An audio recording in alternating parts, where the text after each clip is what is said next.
Assalamualaikum warahmatullahi wabarakatuh. Perkenalkan, nama saya Muhammad Ridwan, nomor absen 22 dari kelas 12 IPS 2. Perkenalkan, nama saya Jovita Itsar Hardianti, absen 14 dari 12 IPS 2. Halo, perkenalkan nama saya Ayomi Putri Aulia dari kelas 12 IPS 2 absen 7. Di sini kelompok kami akan menjelaskan materi tentang WTO. WTO adalah sebuah organisasi internasional yang mengatur perdagangan antar negara.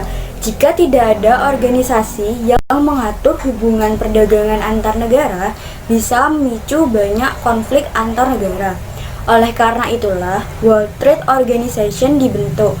World Trade Organization atau WTO merupakan satu-satunya organisasi internasional yang mengatur perdagangan internasional. Terbentuk sejak tahun 1995, WTO berjalan berdasarkan serangkaian perjanjian yang dinegosiasikan dan disepakati oleh sejumlah besar negara di dunia dan diratifikasi melalui parlemen. Tujuan dari perjanjian-perjanjian WTO adalah untuk membantu produsen barang dan jasa, eksportir dan importir dalam melakukan kegiatannya. Sebelum WTO, sebenarnya sudah ada organisasi lain yang dikenal dengan nama General Agreement on Tariff and Trade atau GATT yang sudah ada sejak 1947. GATT ini sudah direncanakan sebagai Organisasi Perdagangan Internasional atau ITO karena memang sudah dirasa sangat perlu dalam mengatur sektor perdagangan antar negara. GATT ini sendiri juga sudah direncanakan sebagai bagian dari Havana Charter yang sudah disetujui oleh 53 negara. Tetapi ITO ini gagal didirikan karena berbagai macam faktor. Salah satunya ternyata dari Amerika Serikat. Amerika itu merasa terancam akan kehilangan kuasa dalam mengatur kondisi perdagangan mereka. Ketidaksetujuan Amerika ini diungkapkan dalam konferensi Amerika Serikat sehingga ITO ditunda dalam peresmiannya. Di sisi lain, GATT ini terus berusaha untuk mencari dukungan dan akhirnya dari GATT inilah disepakati sebuah organisasi perdagangan internasional sementara sebagai organisasi yang akan melahirkan WTO. Kita masuk ke dalam latar belakang berdirinya World Trade Organization. Nah, jadi sama halnya dalam sejarah berdirinya WTO ini, di mana GATT adalah sebagai sebuah kesepakatan bersama dari berbagai negara yang ada di dunia. Nah, organisasi ini tuh terus-menerus menguatkan diri karena mereka melihat banyak kebutuhan negara-negara akan sebuah aturan yang bisa melindungi negara berkembang dan juga mengatur perdagangan agar tidak terjadi yang namanya sebuah konflik berkelanjutan. Nah, untuk membentuk International Trade Organization tersebut, mereka itu menerbitkan beberapa kerangka yang dikeluarkan oleh Bretton Woods Institution. Kerangka yang pertama adalah IMF atau International Monetary Fund, dan kerangka yang kedua adalah IBRD atau International Bank for Reconstruction and Development. Dan kerangka yang terakhir adalah GATT itu sendiri atau General Agreement on Tariff and Trade. Nah, dari kerangka-kerangka itulah kemudian kesepakatan demi kesepakatan akhirnya dipenuhi dan menjadi penguat dari kebutuhan organisasi perdagangan internasional yang kini kita sebut sebagai World Trade Organization atau WTO.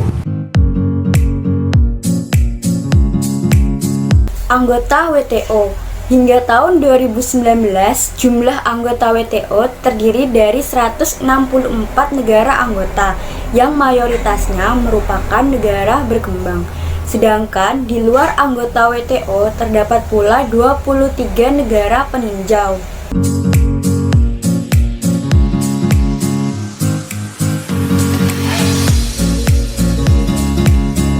Selanjutnya ada tujuan WTO. Tujuan WTO dapat dibagi dalam 3 tujuan, yakni yang pertama mendorong arus perdagangan antar negara, yang kedua memfasilitasi perundingan dengan menyediakan forum negosiasi yang lebih permanen, yang ketiga ada menyelesaikan sengketa perdagangan.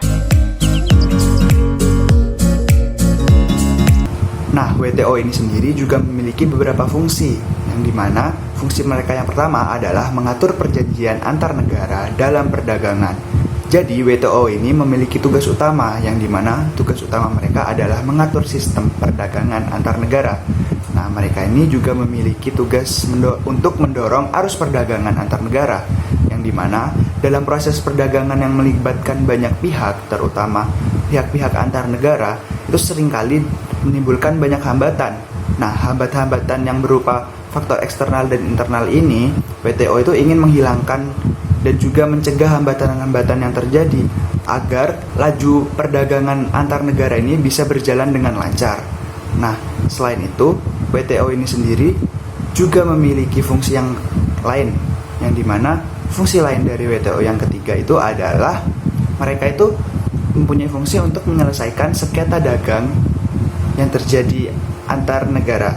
Yang ketiga, yang keempat, maksud saya, mereka juga memiliki peran sebagai forum negosiasi perdagangan, yang dimana WTO ini bisa menjadi tempat yang tepat bagi anggota untuk berpartisipasi merumuskan masalah dan melakukan negosiasi perdagangan untuk kepentingan masa depan semua negara yang terlibat dalam WTO.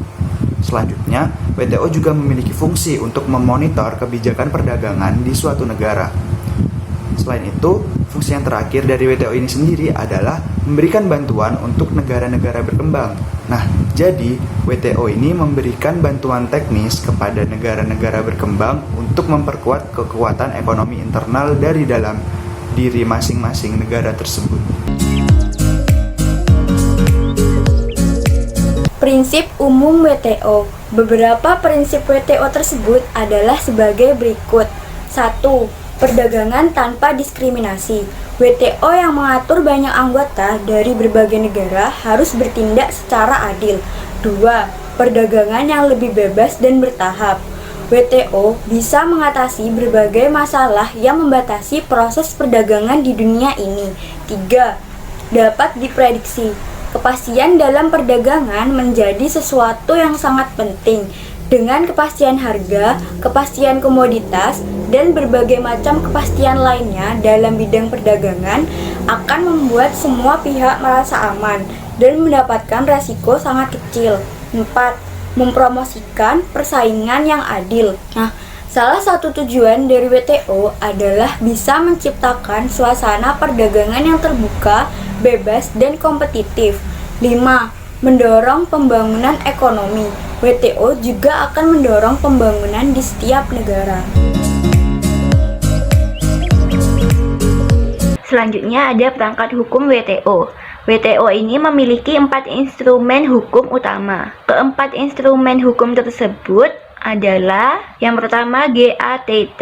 GATT ini sebagai dasar asli untuk pembentukan WTO, tentu akan menjadi bagian yang tidak terpisahkan dari organisasi ini. Yang kedua ada GATS. Tidak seperti GATT yang berfokus pada regulasi perdagangan barang, GATS ini fokus pada perdagangan jasa, di mana GATS memiliki kewajiban untuk mengatur perdagangan jasa yang dilakukan oleh berbagai pihak. Yang ketiga ada TRRIPS. TRRIPS ini berguna untuk mengatur perdagangan dalam bentuk ide atau kreativitas. Yang keempat ada DSO. DSO ini berguna untuk menjaga arus perdagangan antar negara dan memastikan kelancaran arus bisnis.